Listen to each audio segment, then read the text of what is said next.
It was whatever the room was in the building. And actually, our rooms were quite cold, so I would bring a heater in to warm up the room. And everybody thought the heater was to make them sweat. And it was not. The heater was because I was freezing in that room. So I didn't do anything like that.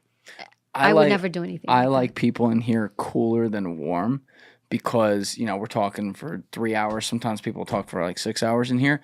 They'll get tired if they're warm. Yes. Right? But if they're colder, they're like more alert, and then they'll forget, especially if I give them coffee or something, like they'll forget they're cold after a little while. But I was sitting here for a minute. I was like, I started to feel my legs sweat. And I'm like, oh, I hope no one's falling asleep in here.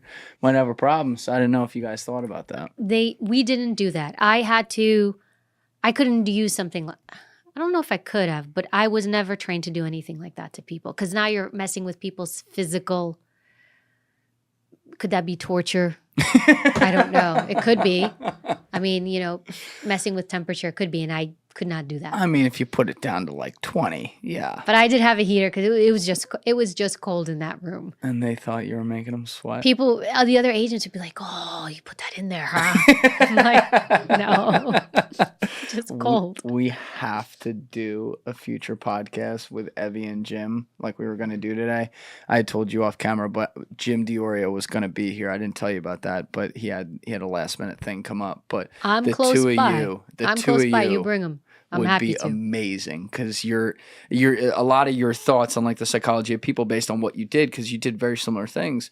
You know, they remind me of each other. Like he was reading all the types of things you do. Like some of the things I was reading in your book, I felt like it was like him writing it too, which was really, really cool. Well, Julian, that's because I have the magic mind. So I just like to bring this up. This is magic mind. Do you want to try it? Let's pull it up. Do you know what it is?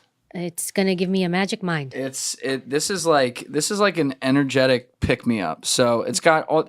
I love with these products. Like sometimes I'll try it. My buddy Danny Jones turned me on to this, and he'll name like all these things like nootropics, aptogens and stuff, and I'm like, is it healthy or isn't it? He's like, it's really good for you, but it actually does. Like I'll take it at maybe like 3 o'clock sometime when I'm like editing, doing something that's like very still, especially as like a pick me up. And I actually think it's like a little better than coffee, especially like later in the day, because it doesn't have, you know, caffeine that sits in your system at night, right? But you kind of get like a little rush. Sometimes I'll like go for a walk right after. I feel pretty refreshed. But well, this is good for me. I don't drink coffee, so. Yeah, have at it, by the way, Stormy. I see you with one over there. I give you one, Alyssa? Yeah, I got one right here. It's good stuff. You take it like a shot. Oh, wow. It tastes healthy, right? It does taste healthy. It tastes like you're doing something good to yourself. I don't know. It's good stuff. Good call, Danny Jones. Good call. Thank you. But now we'll have more. It says elevate mental clarity. We'll have more mental clarity. And this one is the productivity shot. So for us to be productive. That's right. I think we were productive before this, though. I think we were doing a good job and all, right? Amazing. Storm is over there. Like I feel like it. Alessandro knows. Alessandro, you're in charge here. All right. But I'm sorry, I got us a little bit off topic right there before we went off. We were going through some of the like social fears and everything, and how that affects people long term, and how technology like isn't gonna necessarily turn back with some things, but unless they create laws.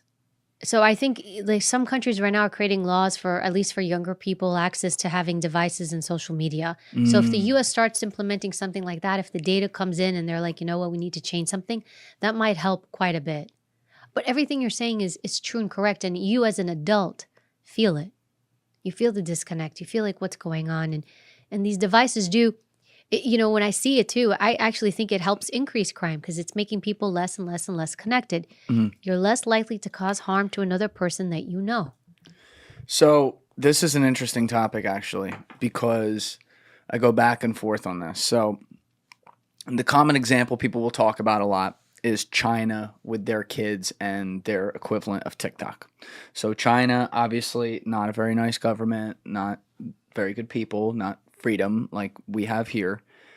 But the one thing they can do that you might actually think is a slight advantage for them is, whereas we have freedom here and can't necessarily tell people how to raise their kids and stuff like that, which I think has a lot of upside, they can. And so their kids are watching videos that stop at whatever it is. What is it, 9 o'clock at night or something like that? They can't watch after that. like their TikTok will turn off and they're watching like science videos, nature videos, math videos. Our kids are on the phones at 11:30 at night in their bed watching like titty videos, right? Like they're watching things that are not in any way, they're just ruining their minds if you're a 10-year-old or 11-year-old doing that. Whereas over in China where it's not free, they can kind of crack down on that. So how do you balance that if you do have like a democracy where there is supposed to be freedom and self-determination for people and how to raise their families, and also, at the same time you're trying to have a productive next generation to raise? Like what is the balance there with the quote unquote government getting involved in the parenting versus not? I think you should look at it the way, because social media is addictive. Phones are addictive. We know this. It's dopamine hits. And I think one of the research talked about it's like doing coke. Yeah. So if it's analogous to that, we should look at it and treat it like drugs and like alcohol. Because social media, and I've done a lot of research on this because I have a daughter, they're even showing that the younger you are when you use it, it actually affects how much gray matter is being created in your brain, which you need, which I believe the gray matter ties into emotional regulation. So the more you use it, the less gray matter the brain develops. A brain is not fully developed until the age of 25. So that's the human brain. And that's also why we tend to see crime drop off at 25. People are less impulsive. People are less impulsive. Their brain is fully formed. So we see less crime from people from 25 and older. Actually, the majority of crime committed is typically between the 18 to 25 to like 29 range, somewhere there. That's it. So that's where you see the most crime, but 25 up until 25 years of age. So I think you have to have regulations. It's just because people don't know. I don't think people know yet. That's the issue. Now, China is a government. Did you see the testimony of the creator of TikTok? Oh, yes, I saw some of that. I didn't sit there and watch like the whole thing. There was an interview with him where they asked him, "Do your kids have TikTok?" He said no, right? He said no. Yeah. And I can't remember the exact ages. I think one of his kids was 13, and he said no. That's interesting. But that should tell you something. As individuals, I think we also have to be responsible for ourselves. But a lot of times we think, oh, if this is bad for us, the government would say something, right? People would say something.